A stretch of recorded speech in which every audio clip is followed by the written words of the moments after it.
साहेबांना आम्ही भेटलो. विकासभाऊ लवांडे हे सकाळपासून पोलीस स्टेशनमध्ये बसून होते. सुरुवातीला हो आम्ही FIR घेतो, आम्ही तुमचं स्टेटमेंट घेतो असं करत करत 2-3 तास घालवले. आणि जेव्हा विकासभाऊंच्या बाजूने नेते, कार्यकर्ते, पदाधिकारी आणि वारकरी संप्रदायाचे अनेक लोक हे सोशल मीडियावर व्यक्त व्हायला लागले, तेव्हा कुठेतरी पोलिसांवर प्रेशर आला. आणि मग आम्ही सगळे इथं आल्यानंतर DCP साहेबांशी आम्ही बोलत होतो. FIR झालेला आहे, पण जे कलम टाकायला पाहिजे होते कलम टाकण्यात आलेले नाही. आमचं असं मत होतं की 109 अटेम्प्ट टू मर्डर हे कलम असावं.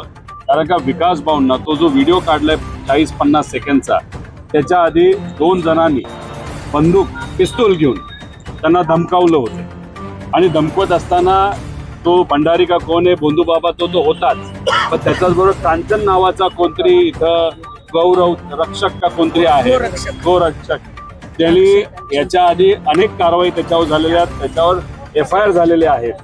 आणि मग असा रिपीट ऑफेंडर ज्याला आपण म्हणतो, अनेक केसेस असणारा व्यक्ती तिथं उपस्थित असताना आणि अशा हे केसेस झाल्यानंतर कडकच्या कडक कारवाई होणे अशी आमची अपेक्षा होती. पण दुर्दैव असं 109 कलमाच्या अंतर्गत त्यांनी तिथं आमचा FIR घेतला नाही. मग आम्ही त्यांनी आम्हाला सांगितलं की 2 दिवसामध्ये कारवाई झालेली तुम्हाला दिसेल, त्यांना ताब्यात घेतलेलं दिसेल, गाड्या ताब्यात घेतलेल्या दिसतील, त्यांच्या घरी जाऊन त्यांच्याकडे पिस्तूल होता नव्हता हे सगळं त्या ठिकाणी बघितलं जाईल. 2 दिवस तरी आम्हाला द्या असं पोलिसांनी सांगितलं. पोलीस वर्दीवर आम्ही नक्कीच त्या वर्दीचा आदर करतो. आम्ही म्हणालो की ठीक आहे, आम्हाला लिखित द्या, आम्ही तुम्हाला लिखित देतो, 2 दिवसात आम्ही काही ना काहीतरी करू. आणि जर नाही झालं तर मग विकासभाऊंनी आधीच तिथं निर्णय घेतला होता की इथं मी आंदोलन करणार, हे आंदोलन करणार जोपर्यंत जो भंडारी भोंदू बाबा, भोंदू महाराज जो आहे त्याला ताब्यात घेत नाही तोपर्यंत मी इथं बसून राहणार. आम्ही त्यांना विनंती केली की 2 दिवस आपण पोलिसांना वेळ देऊया, आणि जर 2 दिवसात काही नाही झालं तर आम्ही अजून एक पत्र दिलेलं आहे. या 2 दिवसात काही नाही झालं तर हा जो सोलापूर नॅशनल हायवे तिथं सकाळी 10 ते 11 वाजता आम्ही अख्खा हायवे तो बंद पाडणार. आता हे दोन्ही पत्र आता देऊन झालेले आहेत. या बाबतीत ते काय करतात हे बघू. आम्ही हे म्हणतोय की एखादा व्यक्ती आल्यानंतर जो व्यक्ती म्हणत असेल त्यांनी बंदूक दाखवली, तिथं आम्हाला घाबरवण्याचा प्रयत्न केला, मारून टाकतो असं सांगण्यात आलं.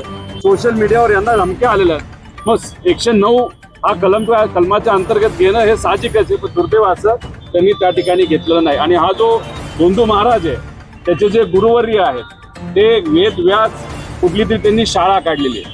त्या शाळेमध्ये बहुजन समाजाच्या मुलामुलींना परवानगी नाही. नागपूरला आहे, आळंदीला आहे.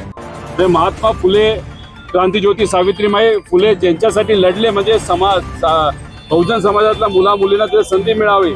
आता इथं अशा शाळा काढण्यात आलेल्या आहेत की तिथं फक्त काही ठराविक लोकांना तिथे संधी दिली जाणार.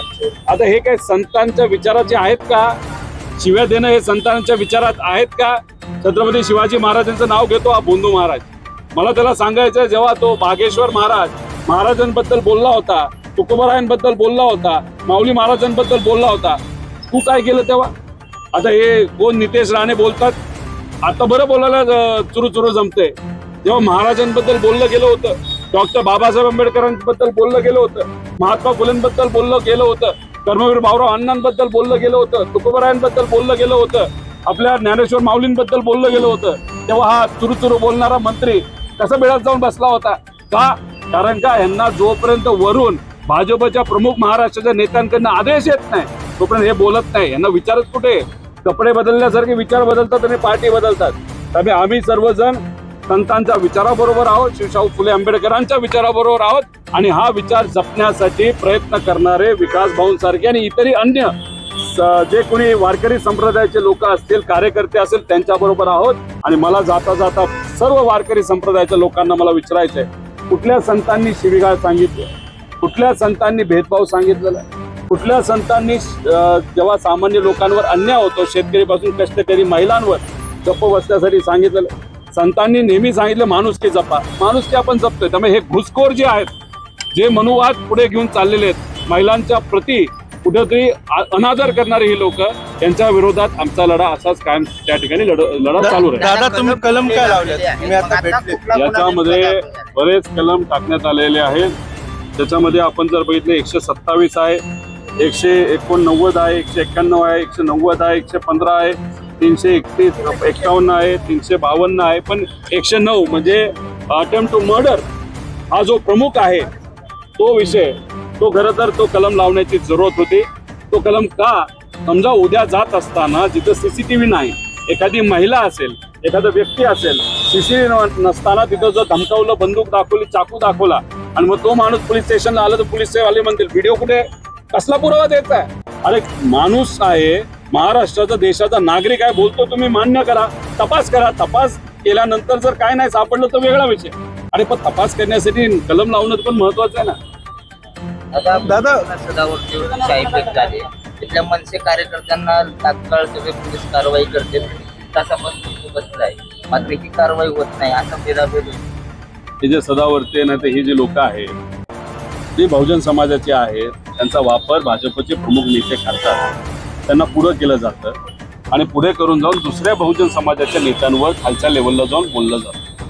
हे त्यांचं काम आहे आणि या कामासाठी त्यांना मोबदला मिळतो. कोणाला पद मिळतं, कोणाला पैसे मिळतात, कोणाला कुठलं दुसरं काहीतरी मिळतं.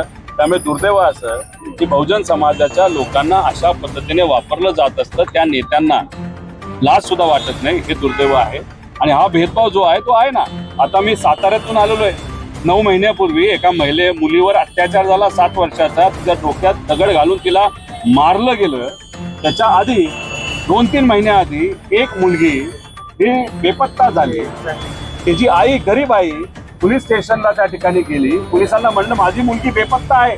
पोलीस म्हणतात काही बोलतेस का? कुठेही तपास नाही झाला. 2 महिन्यानंतर तिची बॉडी सापडली, तिच्यावर अत्याचार झाला, मर्डर केला. आता एक गरीबाची अशी परिस्थिती असेल, मग पोलीस कायदा आणि पोलीस श्रीमंतासाठी, नेत्यांच्या पोरांसाठी, नेत्यांसाठी आहे का असा? आणि ते सुद्धा सत्ताधारी, असं आपल्याला समजावं लागेल. ठीक आहे.